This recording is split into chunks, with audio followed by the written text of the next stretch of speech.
Welcome to the Armchair GM podcast. I'm Chris. That's Dylan. Whew, did we ever dodge a bullet? I'm so glad we don't have to listen to the Oiler fans over the next one calendar year. Anyways, there's some actual Flames news, like Pospisil is going to the Olympics, if you can believe it. Flames lock up Klapka for a couple of years. So let's get into it. Yeah.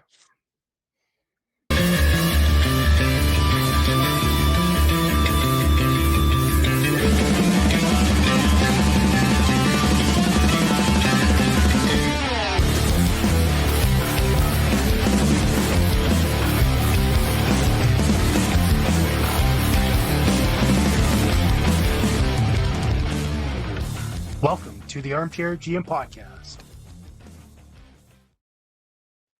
So what do you think? The Oilers should probably sign Perry till he's 47. You know what? The Perry effect is strong, and I love it. If they don't give him an 8-year contract, I'm going to be very disappointed. 7, but yes. Very disappointed. Oh, yeah, right. They can't. Yeah, you're right. He doesn't have that status anymore. So 7 years it is. 7 years of the Perry curse. Yep. I mean, they went ahead. I'm pretty sure this is actually a thing. I just saw reports from Elliot Friedman that they were signing Trent Frederick to a 8-year extension. You know, the fourth liner to a 8-year extension, and that's worth. Last I checked, they said between 3.5 and 4. Wow, well, good for him. Good for him. The Good Stan Bowman effect is in full effect. Like That's what? incredible. Like what the hell are they doing? That's amazing. Like his stats are fucking terrible with Edmonton. Like they should not have done that, but I'm happy. That's well, I mean, really, what's going to happen is Connor's going to leave, just outright leave. So they're going to have a ton of cap space, so they might as well use it up. I'm not really on that boat. I don't think he's going to leave as much as I want to, and as much as I would love to talk about it forever. I don't think he's going to leave because the dude clearly wants to win and has been to back-to-back finals with that team. Now, would he rather play in Florida? Probably. But are they going to get him? Probably not. So, like, Edmonton, he probably sees Edmonton as his best shot. He's been to 2 straight finals with Edmonton. You can't really get much better than that without winning the cup, right? Yeah.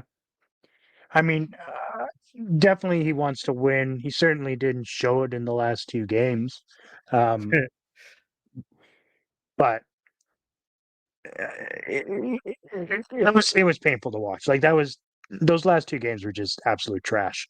It was really frustrating to watch as a hockey fan. Just, obviously the outcome was what I wanted, but the games themselves were just terrible. One-sided.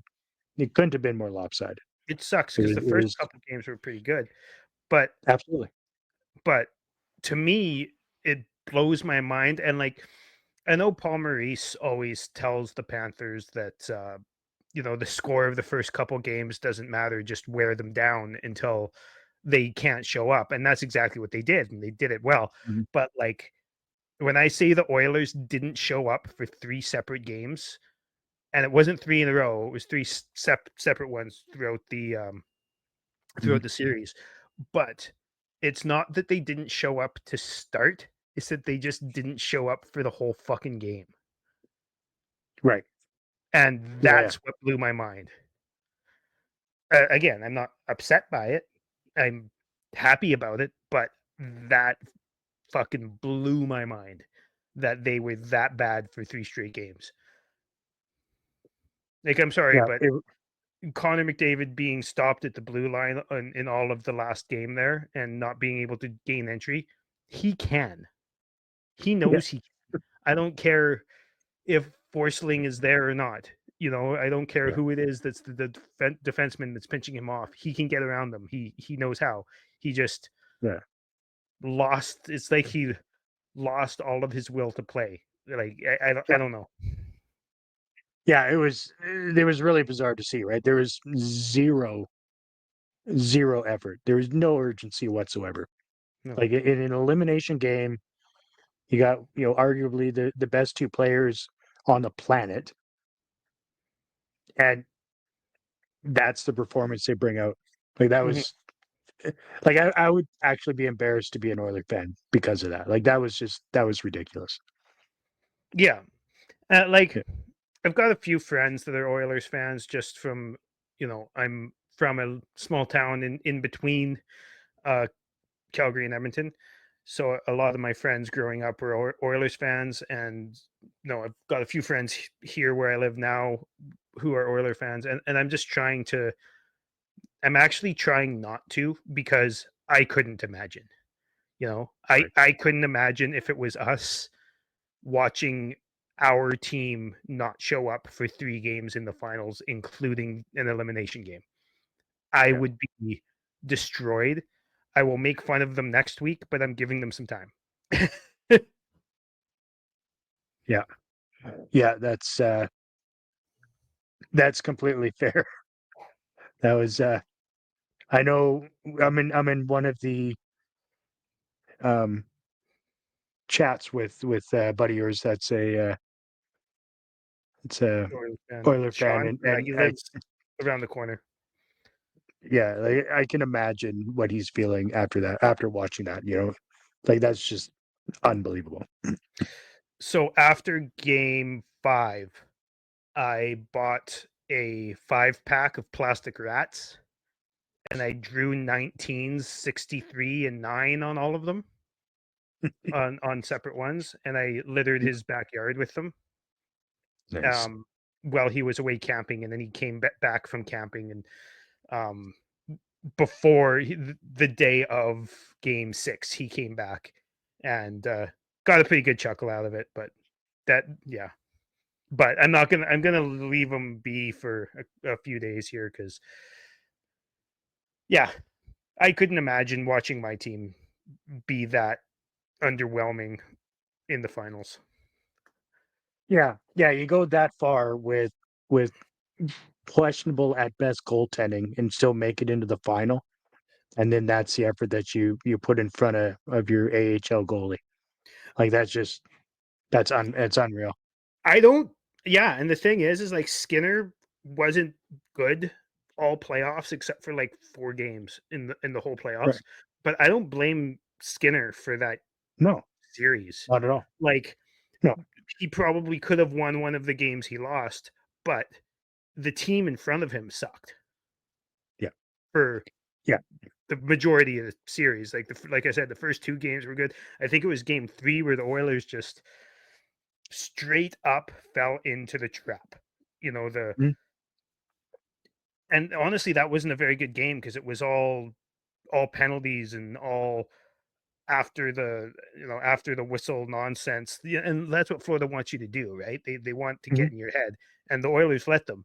And then ever Yeah. since that, the Oilers just kind of their Yeah. play They just they went imploded. yeah. They imploded. Yeah, you can't blame the goaltender when they're potting empty net goals and it's 5-0. Yeah.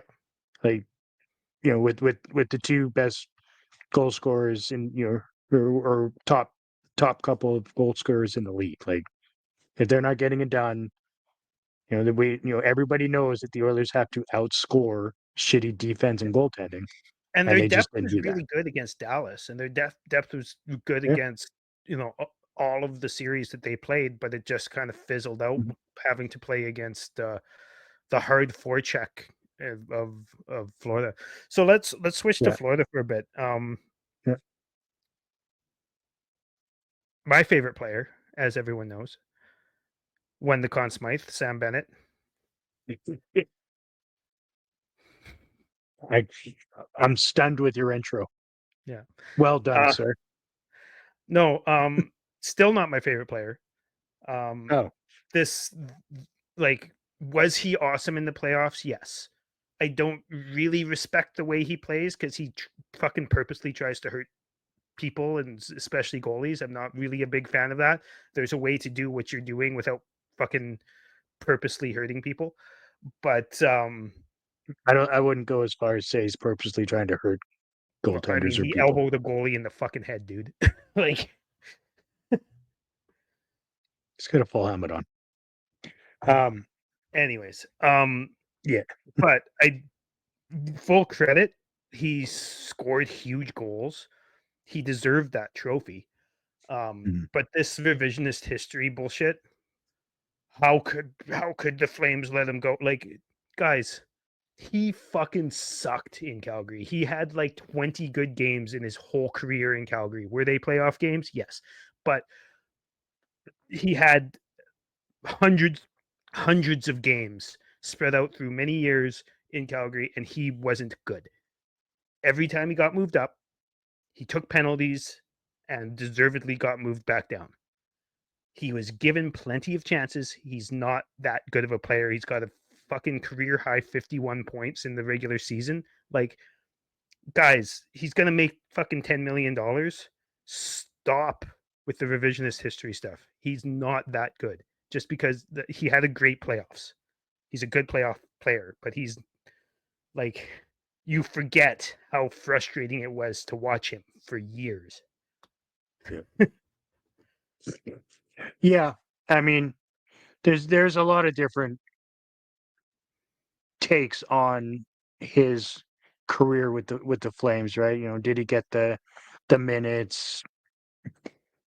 Did he capitalize on the minutes he was given? Like, there's a lot of different things to discuss when it comes to Sam Bennett in Calgary.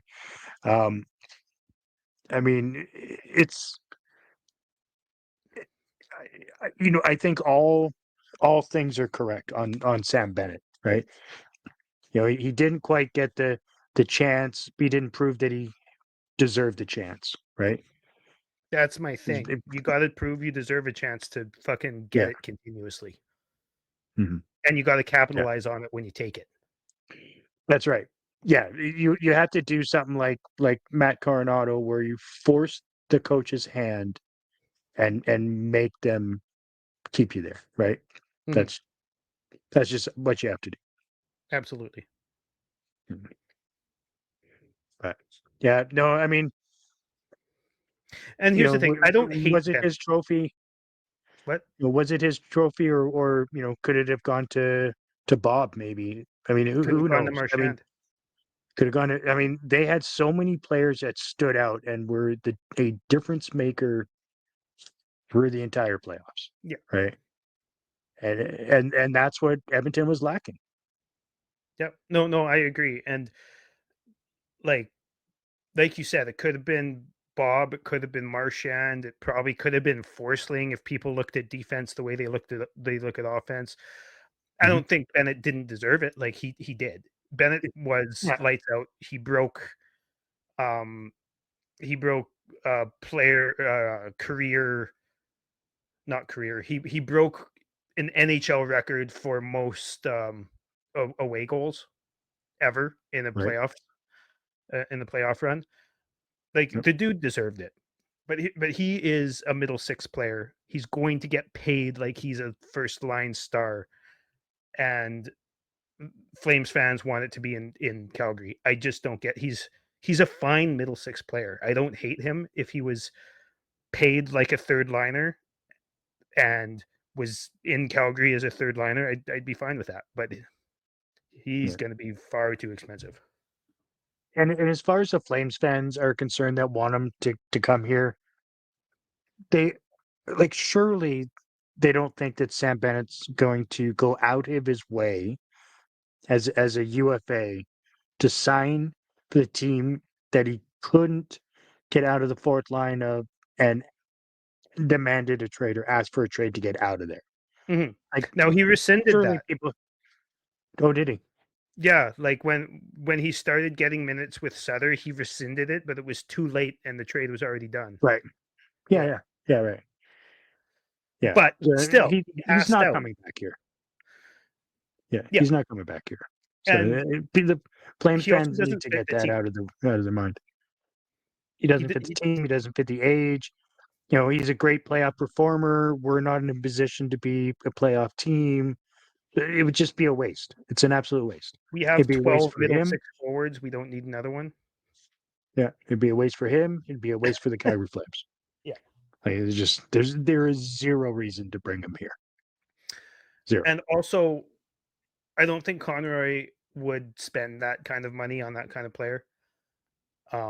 Now I don't I don't know think so if either. he's actually going to get 10 million. I've heard this, but I also don't think. Let's talk about this for a second. I don't think he's going to stay in Florida because Bill Zito is not dumb. Bill Zito is probably the smartest GM in hockey.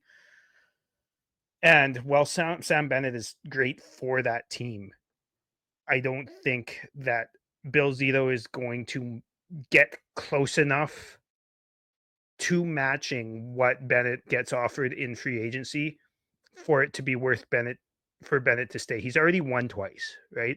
He's going to get offered a shit ton. Is it likely to be a less taxed state or a province? Or no, it's probably going to be a more taxed state or province, but it's going to be Yeah. so much more money it doesn't matter Yeah. on the I cap. mean, I mean, given like he's just coming off a 4.425, which given his playoff performance, if nothing else, is worth that money, right? I Yeah, mean, having somebody scoring goals like that, in the and playoffs. you Yeah, win back to back cups, like that's it. So he made his money based upon his playoff performance. I mean, if I was a GM, I wouldn't pay him more than 7.5, I was right? gonna say But that, slightly more than 7 would be right where, and yeah, that's with the growing cap, right? Like yeah, 7.725 is where I would be comfortable, and not for 7 years. no, That's like a 4-year deal. yeah, like he plays a very physical, hard game. He's 28 already, so he's going to be 29, in the first year of the contract. So like I'm giving him, I mean, like 5 years at most. That's At 7.5. absolute most. Yeah, And that's yeah, the other thing. you know, Some other team is gonna give him probably 7 years, 8, 9, 10 mil, right? Like that's a lot of money to miss out on over the years if you don't take it right away and something especially with the brand of hockey he plays. yeah. You never Well, know and if then you're and gonna be healthy. does he automatically get an extra million, 1.5, just because of the Conn Smythe? I mean, he might. Maybe, who knows? I mean, I Like, remember when Marchessault won the Conn Smythe, I'm pretty sure he signed for a pretty decent contract, and that kind of surprised me. But Mhm. Bennett's the hype right now, right? Like all over the league, Bennett is the hype. Yeah. So I don't remember hearing as much about Marchessault, even though he had that great playoffs. I don't remember hearing as much about Marchessault all of a sudden going out and getting a fucking absurd contract. And again, all the power to Bennett. He gets it. That's great. That's great for him. Good for him, 100%. Yeah. right? But Yeah, I think it would be that's my stupid. take on that too. If he's able to get 9-10 million, but good on him, right? Yeah, There's always two signatures on that contract. it's So, it's and bad for the GM. It's good for him. yeah, 100%.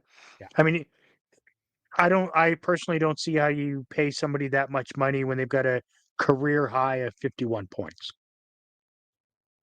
I understand the playoff side, but that was one of the things that they said last night, that Bennett um, was the first player in 100 years to score 15 in the playoffs unbelievable. while scoring less than 30 in the regular series, or in the In the regular regular season. season. Sorry, Yeah, yeah, like that's just asinine, right? yeah. Like the fact that And he's just that much better in the playoffs is just blows me away. It's and it's and the it's thing really is, funny to see. the way he scores in the playoffs. We've used the example of Mangiapane on this show a lot about how you can score a lot but unsustainably. The way Mhm. Bennett scores in the playoffs is sustainable in the playoffs. The way Yes, that the playoffs are called, it is. It's not sustainable in the regular season. right.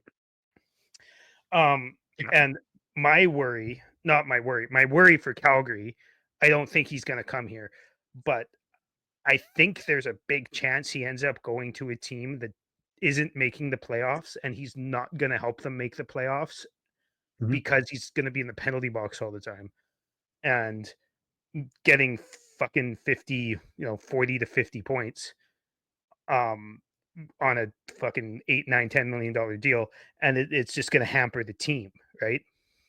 Right. That's kind of what I see happening, but good for him, and he was for the most part pretty fun to watch on on this playoff run. And the other thing is Mhm. that system that the Panthers play and with the players they have that play it so well. First of all, I have never seen an entire team, like every single player, buy into a system like that. That is a lot like how Sutter would want to play.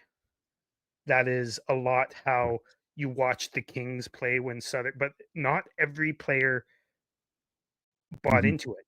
A lot of players did, but it wasn't always all of them. And it is so impressive how they've got everyone sacrificing so much every single shift.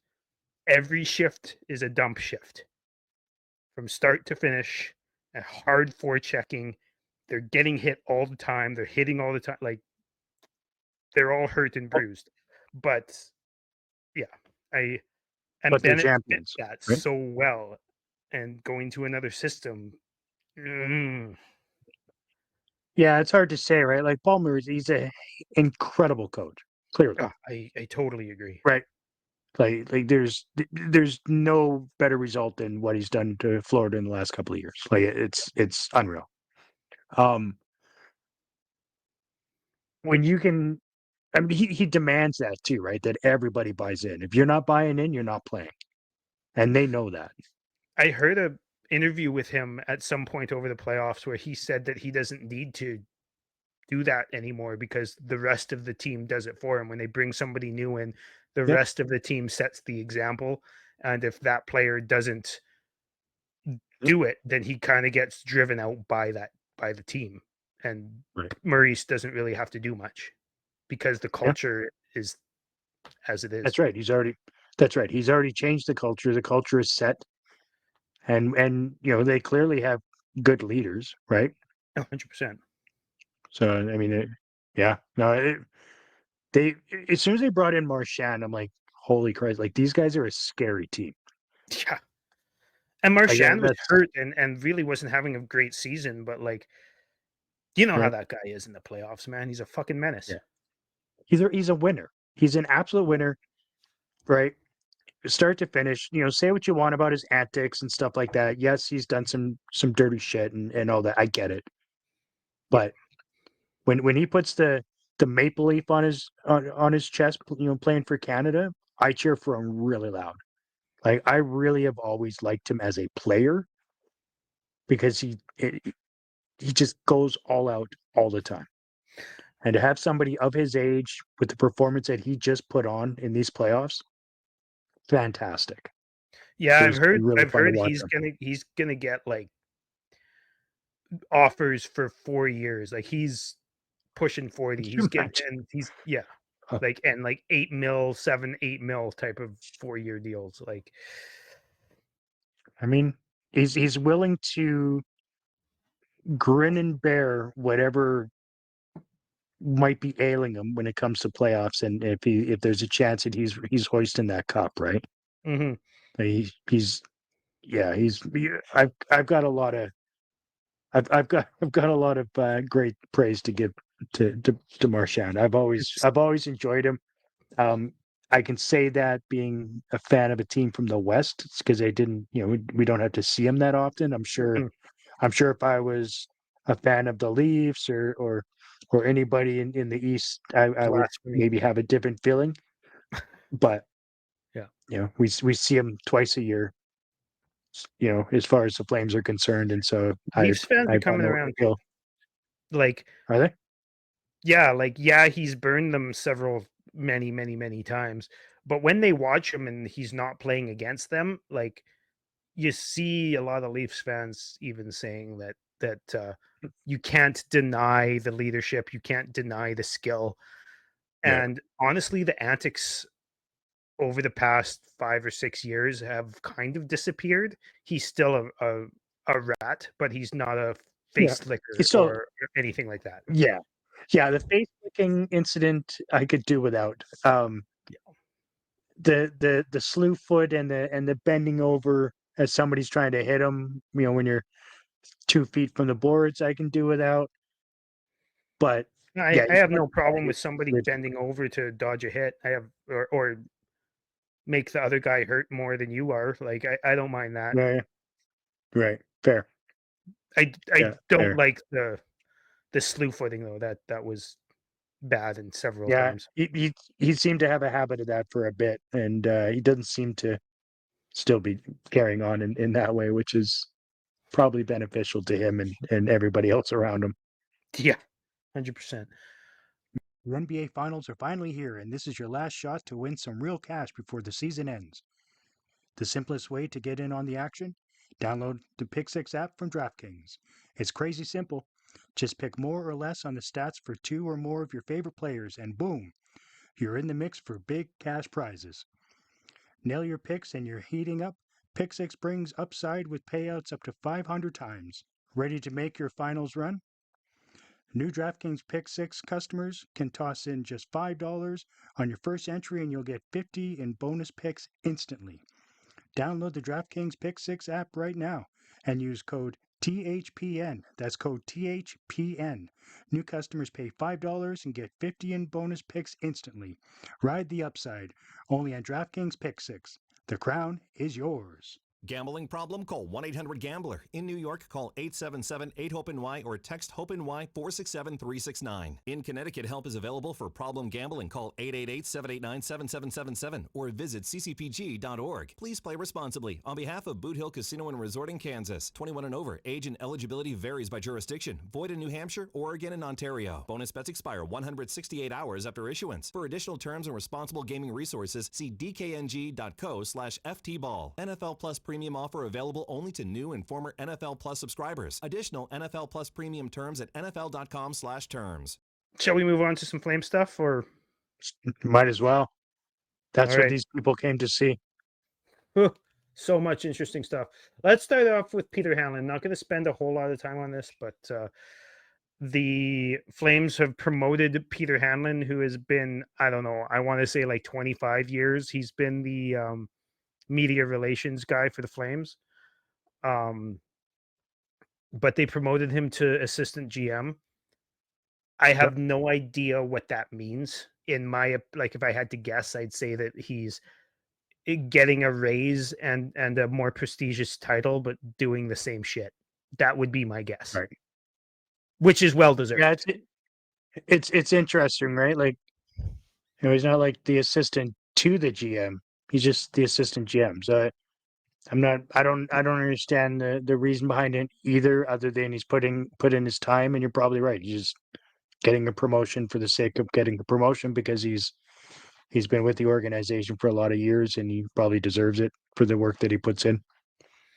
Yeah, and a lot of people probably don't hear much about him, but as a person who has a lot of time on his hands while I'm working to listen to the radio, I hear Your boss. the guys on the radio talk about him all the time, like, and Yeah. talk really good, and they always shout him out for because he's the guy that, like, when the Flames draft somebody, that guy is on the radio instantly. When the Flames trade for somebody, that guy is on the radio instantly. When the Flame, like, he's the guy that chooses who gets media availability after games and all that type of stuff, right? Like, and he's pretty fucking good at it. So that means they now have 3 assistant general managers?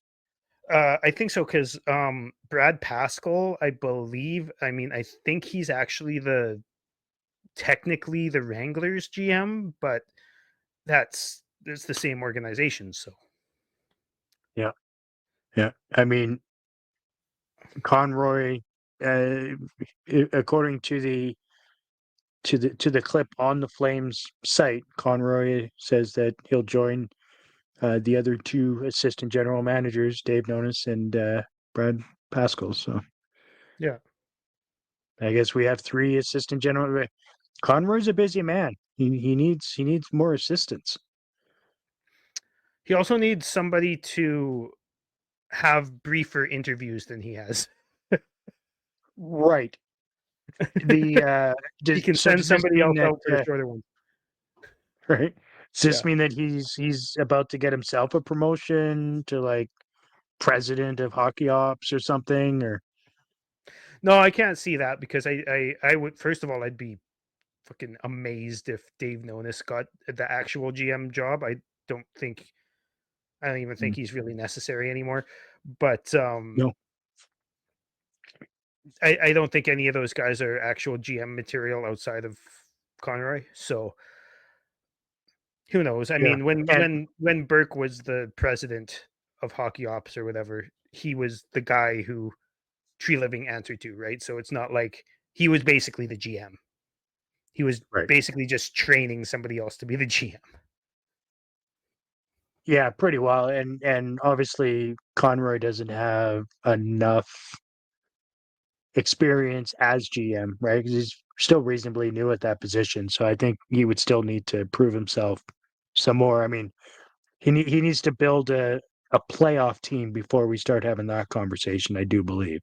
And I also think he has a lot of fun with it. I don't think that Yeah. I mean, yes, it's obviously a job to him, but I think that he enjoys it like Mhm. sincerely.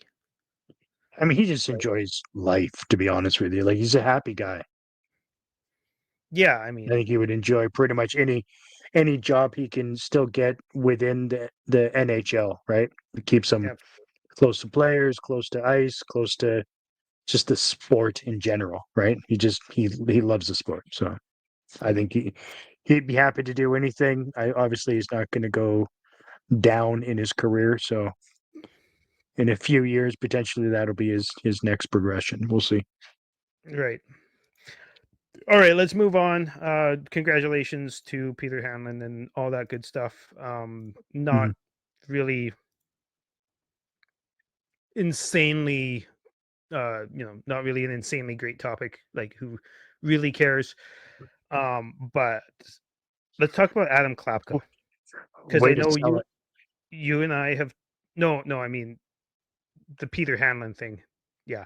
I know. But Adam Klapka, let's talk because I know you and I have talked a few times about Adam Klapka and what kind of contract he might get and how long, how long of a contract they might give him.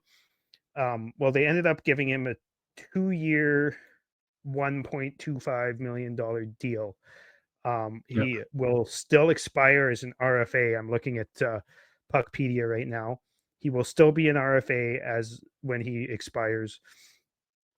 I was actually shocked that that number was so low because I thought that he had proven himself to be a full-time NHL player. Um, Now, was he playing above his head and probably got more, he got a chance that he may or may not have deserved playing with Kadri and Huberdeau for a couple games there. Like, yeah, he played well, but I don't expect that to be a long-term thing. But I do Right. expect that he's going to be a solid middle six player, probably a third liner for this team, and a $1.25 million deal for 2 years is cheap for that. So I was fucking super pumped that we got that done. Yeah, as am I.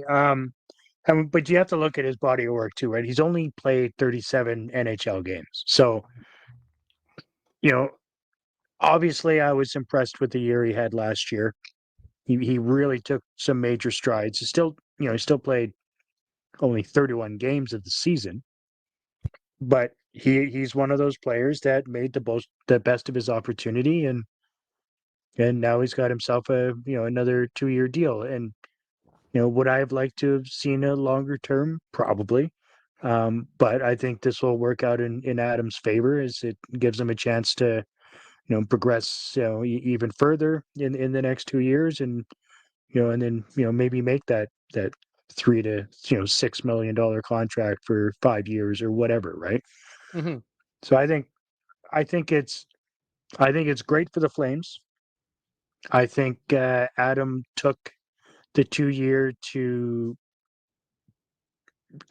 prove himself and to acquire a better contract in the future is likely what I'm thinking he did there. I don't know what kind of offer was on the table from both sides. I'm not sure how that conversation would have gone, but I think I'm just happy to have him back for another couple of years. I am surprised it's a two-way again, isn't it? Pretty I sure. don't think so. I don't even know if it'll say here. I don't know where to find that on here. 2 year. It doesn't say here. Weird.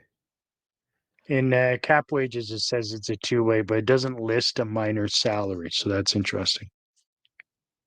Yeah, that's really weird because that's the only thing that matters for a two-way deal is the salary. Like he's still going to be waiver eligible, right? He's going to have to go Yeah. through waivers to go down even after training camp, I'm pretty sure. So the only reason that they would do that is if he comes out and has an absolutely terrible camp and really doesn't play well over his first few games, and then they can bury him. But I can't see that happening, and I can't see somebody not claiming him after. I mean, like you said, he didn't play that many games, but I think he proved to me, anyways, that he is at the very least a solid fourth liner. Yep. 100%. Yeah. I agree with that 100%. I think um I think he makes a team out of camp and he's just going to prove himself even more. That's my thought on Adam. Yeah, like I'm not going to sit here and be like, he's the next coming of Mario Lemieux and he's going to be a superstar first line winger or anything like that. I mean, Lemieux was the center, but you know what I mean. I'm using Lemieux as a size comparable more than anything else. But I think that he'll be a fine middle to bottom six, probably most likely bottom six contributor for most of his career. And he's got the size and he's got the net drive and he's got some skill to him. And not that Lomberg needs it, but he sure makes Lomberg look fucking 3 feet taller. Yeah. So yeah, no, absolutely no problems with his contract. I'm happy that we got him, and I'm happy that it doesn't walk him to unrestricted free agency. I'm pretty sure he'll be 25, so I'm almost positive he's going to have arbitration rights, but that's fine. Like I can't see that one going wrong. It seems like he likes Calgary. It seems like he appreciates the opportunities that he's been given in Calgary, and yeah, so great contract in my opinion, and yeah, good stuff. Yeah, he's still young, still 24. And yeah, you're right. He does have arb rights at the end of this contract, which makes sense. So I think that's good news. I don't think that the next contract's going to be an arb cluster. I think he's either going to prove himself or he's not, right? So it gives him a chance to do so. I think he will. I hope he does. Good for the Flames. Well done, Craig, in my opinion. All right.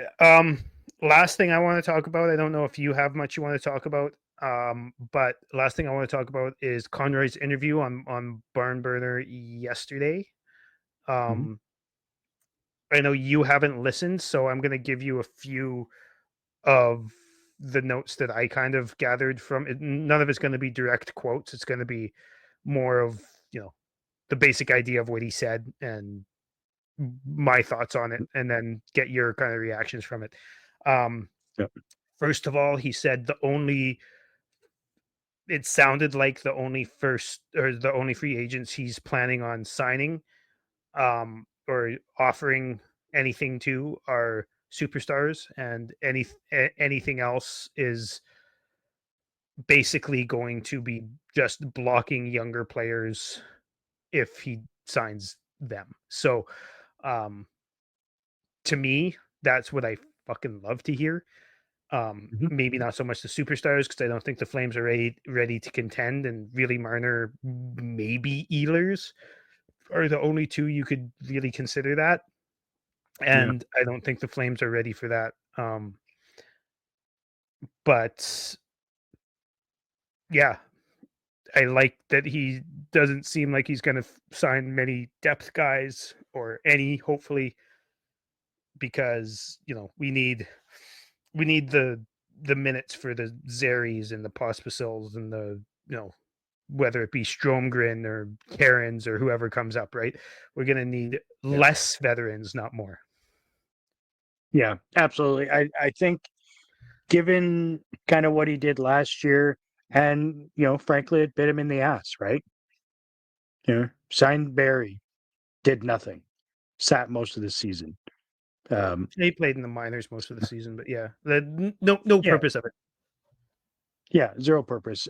Signed is that Mantha. that big Mantha? Yeah, which I mean, obviously the injury was unforeseen, but still And took he was took good. position away from it. You know what? He was coming into it for sure. Like he was becoming a one of the fan favorites. He was playing well. He was yeah, but again, right? It's just here's another guy just taking a position away from one of the young guys in the system.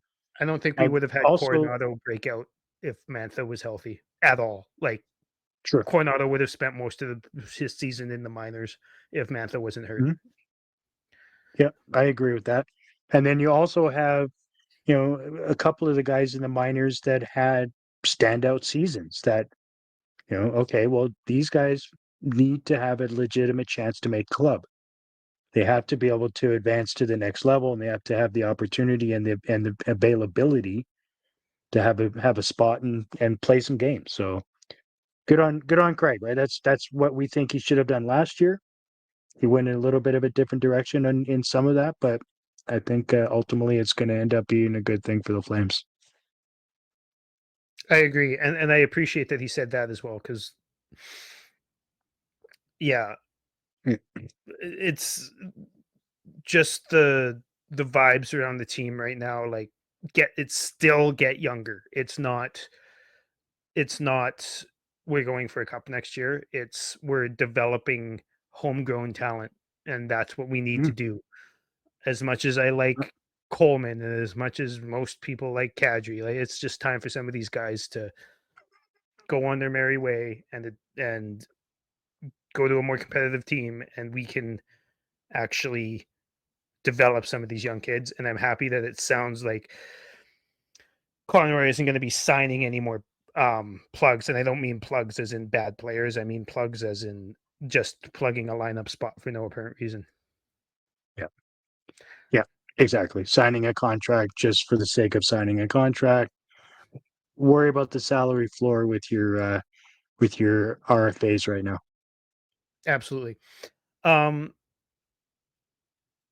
else did he say? One of the things he said as well is that actually I think this one more came from Frank, but they asked him about it, and he said he'd be thinking about it, packaging his picks to his first round picks to possibly move up, packaging them to get a strong young player, preferably a Mhm. center, and those are both things I also like. I don't specifically want to be giving away a whole bunch of first round picks or anything like that, but I think that the I think the Flames have a lot of B and C prospects. And if you can package a couple of picks up to get an A prospect Mhm. all day, all fucking day. Yeah, absolutely. Yeah, Now I'm not going I, to hold my breath on it, but it's hard to say. I mean, we've got the couple of first round, picks that we can play around with. We've got a couple of expiring guys or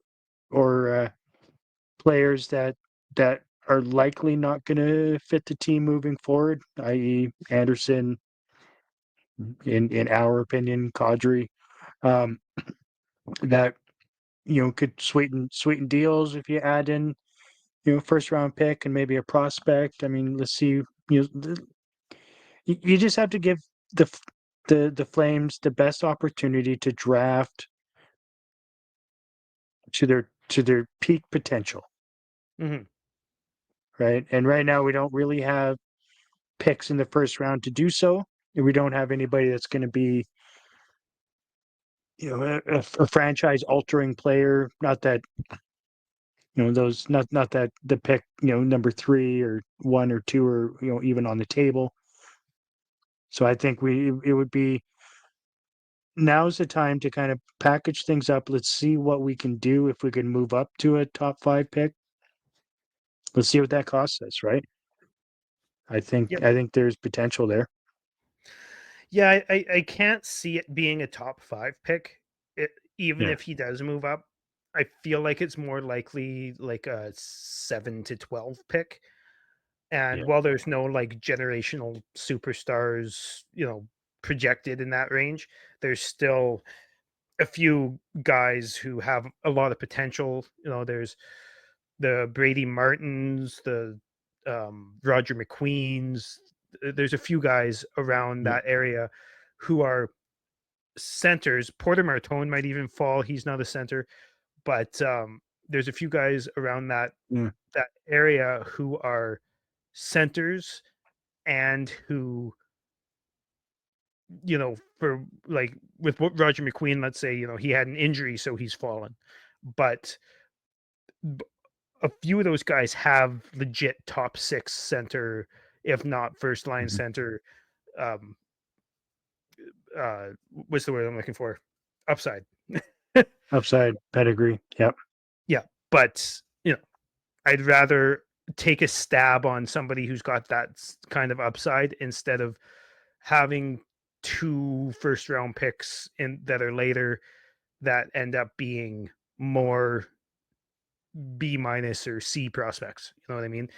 As like, no shade thrown at them. It's just we've got a lot of them, and it's time to try and get a really, really good one or two. We have one prospect, in my opinion, that's above a B, and that's Perek. Yeah. Well, exactly. And we've been saying that for a while now on the show. We have a log jam at the middle 6 position. Right. Which is, which isn't a bad problem to have, but it still exists. So, we don't necessarily need to add 2, 3 more players to that mix, right? What we need are some potential top 6, right? That can, in the first couple of years can play in the, the middle 6 role, and hopefully, impress and excel and get bumped up into that top 6 role. That their top line even would obviously be ideal, but that's what we're lacking is the top line guys. Yeah, we've got so many in the middle 6 right now. Yeah. I'm just gonna say, right. If the Flames move up, if it actually happens, I don't think it's gonna happen. I know he's gonna try, but he also used, what was it, last year or the year before, as an example of when he tried to move up and the prices. Oh, for Tisha Ginla, he tried to move up, and it was just not worth. It was not worth the price at all. Now, this year's draft is not as good, but I don't buy that really because their superstars come out of all drafts pretty much. So I don't really buy that, but I just can't see the price being low enough that it's okay that Conroy will actually pull the trigger. But if we do, I just want to say, get that 7, 8, 9, 10, 11-ish pick, and Roger McQueen's available. He's my guy. I know a lot of people are worried about that back injury from what I heard at the combine. He's they seem to think that he's going to be good. He's got a ton of skill, a lot of size, and he's a center. He's my guy. Yeah, no, that's a good guy to want to go after for sure. And I think what needs to happen right now is because the scouting staff have done a really good job, a decent job of drafting in the second, third, fourth round. I think we need to start trusting them to get us like the little forgotten player that somebody doesn't see as far as potential. Johnny Maybe Gaudreau. with what right, like those players do exist. Obviously, they're not nearly as you know there's not nearly as many of them out there in the market, but they do exist, and that's where you need to find that diamond in the rough. That one-off guy. That Dustin Wolf kind of draft guy. That Johnny Gaudreau. Like, there's so many different options out there as long as you're drafting with intelligence, right? You can get those guys that some teams are passing up on because of something, right? Yeah. Or they just don't see that potential because they haven't gone to Sweden to see the guy play or whatever the case may be, right? One guy kind of like that, and it's not that he's forgotten, because he's not, but he's fallen heavily, and some of the reasons that he's fallen is some scouts think he's peaked. He's got a ton of skill. Mhm. He's a center. He's got a ton of skill. He's from Russia, and one of the reasons he's fallen is he's had a lot of dirty plays this season. He's headhunted a little bit, and I feel like that's the type of thing that can be coached properly out. Yeah. And that's I think I'm saying this right, Ivan Ryabkin. Mm, And he's a guy who was a top right. 5 guy at the beginning of the season, and he's fallen Yeah. to somewhere between like the late 20s and the early second round on most people's Interesting. lists. And if we keep both of our first round picks, because he's got so much skill, and he's a position that the Flames need. Right. He's a guy that I would like to take a stab on with Florida's pick if he is still available at that pick. I know a lot of people would freak out at me for saying that because he's fallen so far and all that, but I've watched his pros and cons videos. He's one of the only prospects in this upcoming draft I've actually done some research on, and That's, fuck, he's got skill, man. I've that, seen you know, those dirty plays, and they do exist, but he's good. yeah, you can train that. Like, Yeah. to me, that's a non-issue, really. Yeah, fucking elbows to the head and charging and stuff like that. Like that. Mm. Look at Kadri, right? Right. Yeah, case in point. He stopped doing those things for the most part. Now he does other Yeah. things to drive me nuts, but that's besides the point. Right. He's Right. been coached Hey, properly to hey, get rid of those Can you things. coach character? Yeah, character. That's what as long as you can coach character, then he's a step above Kadri. um. So yeah, there's a few other things he said. Most of it wasn't that crazy or anything that we didn't know. Most of it was stuff we knew. Yeah. He said he's probably going to look into some offer sheets, but he's not planning on throwing around first round picks. At least that's how I gathered it. He's not planning on throwing out first round or 2026 first round pick for an offer sheet, but might look into some other things. Sounded like Dustin Wolf might be getting a long-term deal. Obviously, he can't do that until the 1st of July anyways, but it kind of he didn't say it because he's not allowed, but it there was some optimism there. It sounded good to me. Right. And I'm happy with that. There was something else I wanted to talk about from it, but skipping my mind right now. Did he mention anything about the talks with Vladar, or are there any? I don't think he did, but I have heard that Vladar wants to test free agency. And I mean, let's be honest, if Hmm. there was a deal to be had with Vladar or whatever, it would be done. Yeah, that's In my, interesting. he's a backup, like whatever. Yeah. Oh yeah. No, I'm not. Yeah, I'm not. I'm not butthurt about it. I just think that's interesting that he would want to do that, because I mean, he's no matter where he goes, he's going to be a backup. I think that there's places he could go where he gets more opportunity, not like Yeah, to not that's be a fair. backup, but more opportunity as far as Wolf is going to take most of the starts, right? Right. He might get what 25 starts in Calgary. Maybe there's a spot he could get 30. Maybe there's a spot he could get 32, right? Maybe there's a spot where he could play almost half the season instead of sitting on the bench most of the time. I mean, Maybe he'd there's not, probably and maybe play he ends up at least. signing here in free agency. Who knows? He would play more than half the season in Edmonton, I'm sure. Absolutely. I mean, he should, but he won't, even if he signs there, because let's be honest, Connor McDavid runs the team, and Stuart Skinner is one of his best friends, so they're just going to be fucked forever. I mean, yeah. I mean, if McDavid doesn't want to win, that's fine. Mm-hmm. He can do what he wants.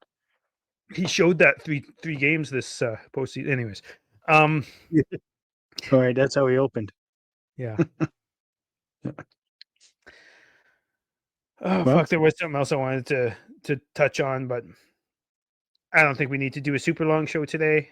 So, anything you was wanted it to talk about? the Monahan winning the Masterton? Yeah, let's talk about that. That was really touching. Obviously, Sean Monahan won the Bill Masterton Trophy for. I'm gonna butcher this, but it's basically for dedication to hockey, which he deserves. And I'm gonna say this. I've gotten some flack for saying it online, but the Johnny Gaudreau stuff obviously is big. But to me, it's the Sean Monahan was a cap dump. Sean Monahan had several surgeries. Sean Monahan looked like he was going to be a fourth line center the rest of his career. Sean Monahan this year was a very productive first line center on a team that almost made the playoffs, that was slated by most people to miss by a lot. So that's to me why he won. The Gaudreau stuff on top of that, obviously. But fuck yeah, good for him. It is good for him. Obviously, just given that whole Gaudreau situation and them being so close, you feel for the guy even just to start the season and to be able to power through it and have the season that he did. That's awesome. It really is. It's great to see or that he's able to get his career back on track. Because you're right, like it was all but written off, 2-3 years ago. Yep. So good for him. Yeah.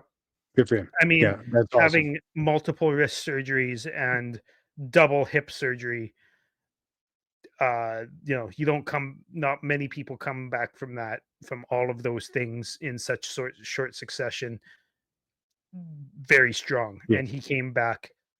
I'm not going to say he was, 2019 Sean Monahan, but he Sure. was fucking good. And he was Yeah. really good. And he was a great leader for that team as well. Yeah, and the last time I checked, having strong and capable wrists are pretty important to be in the center And hips. and hips. Yeah, You can't yeah, pivot. especially the You way can't win a he face likes off. to play in front of the net. Yeah, there's just so many different things, right? Yeah. And I mean, like, and we've given him shit on this show too for sustaining these injuries and not coming out and sitting when he should be. And I'll always remember that hug that he gave Gaudreau after winning that game in the in the hallway, or in the tunnel, like that. Like, he wanted to be out there so fucking bad. And Absolutely. And it, honestly, like, like, it still gives me a lump in my throat watching that, or even just thinking about it. absolutely. Yeah. No, I agree. And like you said, we've given him shit in the past, but I think that's kind of on the organization as well, because Mhm.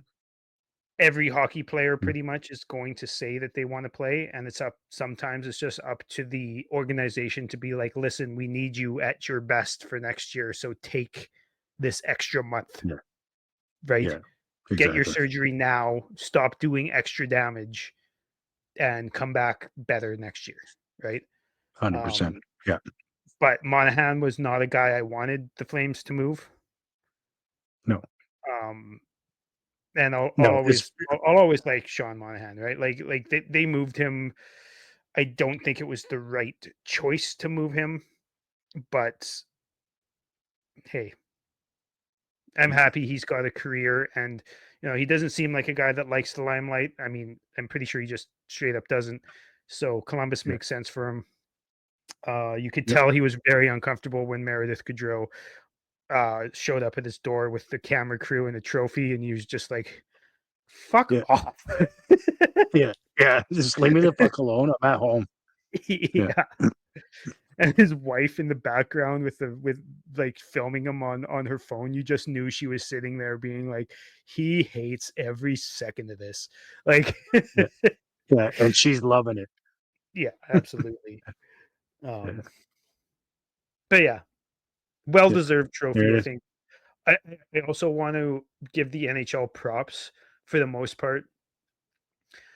What? The trophy ceremonies, or not ceremonies, the presentations, surprising Cale Makar when he got home from golf, Right. surprising Kucherov at the practice rink after a practice, and um, there was this whole like staged thing where he was being told that he had to fly out to accept the thing, and he like didn't want to or whatever, and then Right. to accept the trophy, and he didn't want to, and he said, "Well, just bring it here," and then he left the room and turned the corner, and it was right there with all of his teammates. Like, Yeah. I've been liking that. It's a lot better than Yeah. the fucking award ceremony bullshit that we got in the last few years. Yeah. Yeah. Exactly. Yeah. It's being able to broadcast that sort of stuff on YouTube or whatever channel they're going to use. That's what people want. People don't want to just sit there and watch an award ceremony. It's It's boring as boring as fuck. shit. Yeah. Like, you sit there for it's usually like a 3 hour thing for 10 minutes worth of quality, right? Yeah. It's just like meh. Yeah, like that. The Meredith showing up at Monahan, video. That's cool to see, right? It's real life. That's what people want now. We don't want these fake speeches. I want to thank God. I want to thank my mom and dad. I mean, yes, of course, everybody thanks their mom and dad. Johnny Their Gaudreau mom and dad stole are my the reasons why they're shoes. there. Right. Right. Yeah. Like, Bob Hartley told him it was bedtime. yeah. Right. I mean, okay, maybe there are some funny stories that come Yeah, out of it, yeah. but That was funny. like real life, yeah, real life stories on that type of platform, I think, are way better. Better received from everybody. It also shows that the NHL is catching up with the times and how people want to consume media, right? 100%. Like, Absolutely. And that was a big thing with the Flames and the Chase series that they did this year. yeah, Now I didn't watch the last couple, I just didn't get time, but I really enjoyed the ones I did watch. Yep. And that's what people want these days, right? They want YouTube videos and viral whatever, and that's kind of what happened, especially with that Monahan one and even the Kucherov one a little bit and all of that type. Right? It's good stuff.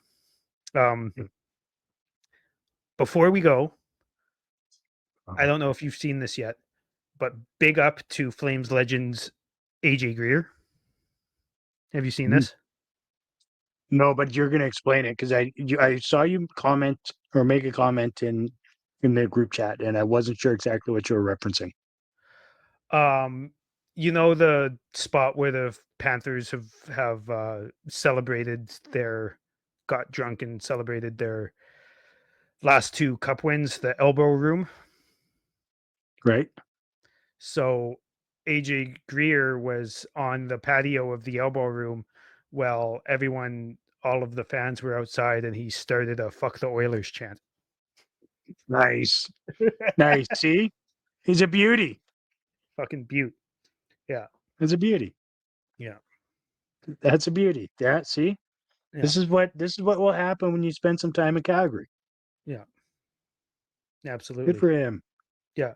Good for him. I always liked him. I always liked him. Yeah. Actually, I mean, I didn't dislike him. That's for sure. Remember that ankle? Oh, Oh God, yeah. that Jesus, was why would you do that? that. Yeah, bones don't bend that way. No. It almost reminded me of Zeri's knee. Anyway, let's stop talking about this. Yeah. So smash the like button. Nah. Anyways, Make sure to absolutely comment do that. telling me to shut the fuck up. Please comment and tell Dylan to put some sleeves on his shirt. No, it's too hot. And to shave his face. Yeah. Whatever else you want to complain about Dylan or me, I guess. I mean, that's fine. I'm a big boy. I can take it. Smash the like button. Please share the show with your friends. We're getting ready to start up probably kind of bigger and better than ever for the next season for the Armchair GM podcast. I'm kind of excited about some minor changes that we're going to be doing and bringing more lives and doing more interaction and hopefully freeing up some time to be able to do more shows even throughout the week when those opportunities arise. Obviously, we're smack dab in the middle of the off season, but there are some fairly key situations coming up. Obviously, um, we got free agency, we've got the draft. There's all sorts of things that are happening.